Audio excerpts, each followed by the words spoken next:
A car can change overnight, and the crash report will still look the same until you reach the software version line. We assume that liability is about what the driver did and whether the hardware failed, not what code was installed. Now a third question decides the story. Which version was running, who authorized it, and whether it was supposed to be there. That shift starts with a quiet product decision. Modern cars are shipped like software, versioned, patched, and audited. When a manufacturer can change braking feel, steering assistance, or driver warnings through an update, the car stops being a single fixed thing. It becomes a series of states. If two identical vehicles behave differently after the same input, the difference is no longer a worn part. It can be build A versus build B, configuration X versus configuration Y, calibration old versus calibration new. So the industry builds an update pipeline that looks less like a mechanic's toolbox and more like a release process. A package, a signature, a target set of vehicles, a rollout plan, and a record of what was installed. That record matters because it turns a vague claim, "The car acted weird," into a concrete question. Did this vehicle have the approved fix?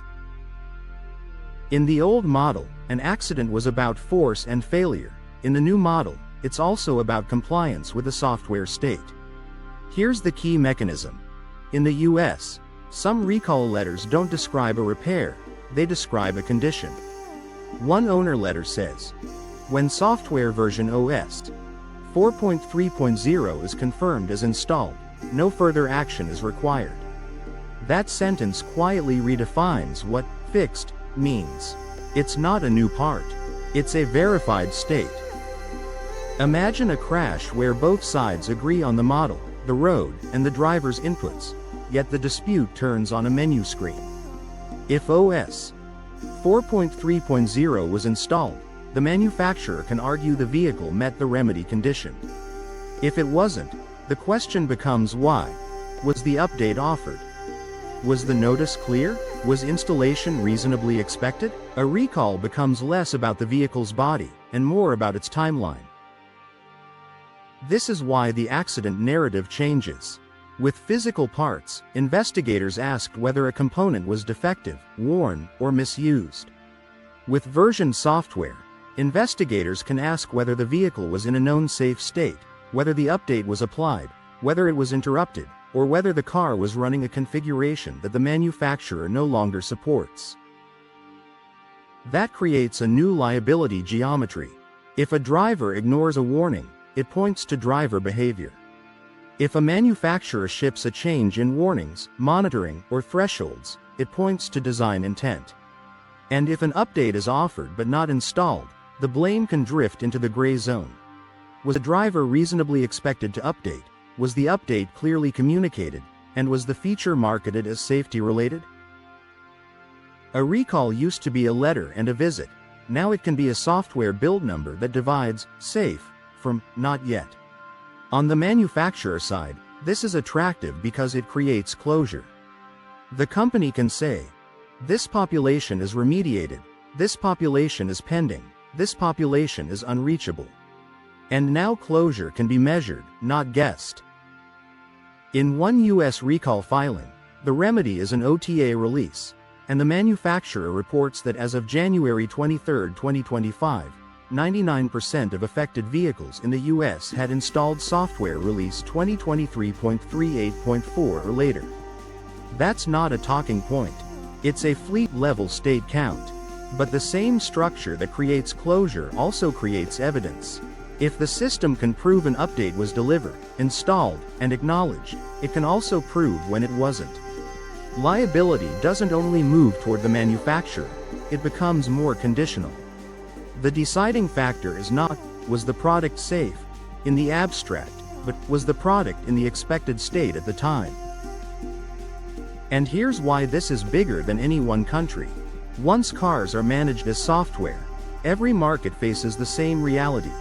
Updates change safety-relevant behavior after sale, and someone has to own the chain of custody. That pressure produces the same architecture everywhere. Release identifiers, deployment records, supported states, because it's the only way to make What changed? Legible at scale. The legal language differs, but the system logic converges. Safe becomes a boundary, and responsibility attaches to whoever controlled that boundary. In Europe, the same underlying idea is formalized. A regulation exists specifically to govern software updates and the systems that manage them. Different legal systems, same system decision. The vehicle is expected to have a managed software life. When a deployment window is specified, safety compliance becomes a timeline. What version existed on the date of the incident, what was pending, and what the owner could have installed. The moment safety is expressed as, the remedy will deploy via software, responsibility starts to include release timing and update adoption, not just mechanical integrity. This also changes what maintenance means. Maintenance used to be fluids, tires, brake pads. Now it includes keeping a safety-relevant software stack current enough to remain within the manufacturer's supported, validated envelope. And that's not purely a consumer burden or a manufacturer burden. It's a shared system behavior with legal consequences. Because when a crash happens, the cleanest defense is a clean chain. Validated release, documented rollout, documented install, documented state. If that chain is broken, everyone's story gets weaker. The driver can say, "I didn't know." The manufacturer can say, "The fix existed." Investigators can say, "The state is unclear." The argument stops being physical and becomes administrative. Liability doesn't shift to a person. It shifts to a trail, logs, versions, approvals, and what the system considers current. This is the trade-off. Versioning makes cars fixable after sale, safer to iterate, and easier to audit at fleet scale. It also means the meaning of the car is no longer stable. In a dispute, two parties can agree on the same vehicle model and still disagree on the car that actually existed at 8:17 p.m., because that car was a software state. We started with a simple belief: accidents are about drivers and hardware. The invisible decision is to treat the vehicle as a managed software product, where safety behavior is tied to a version history.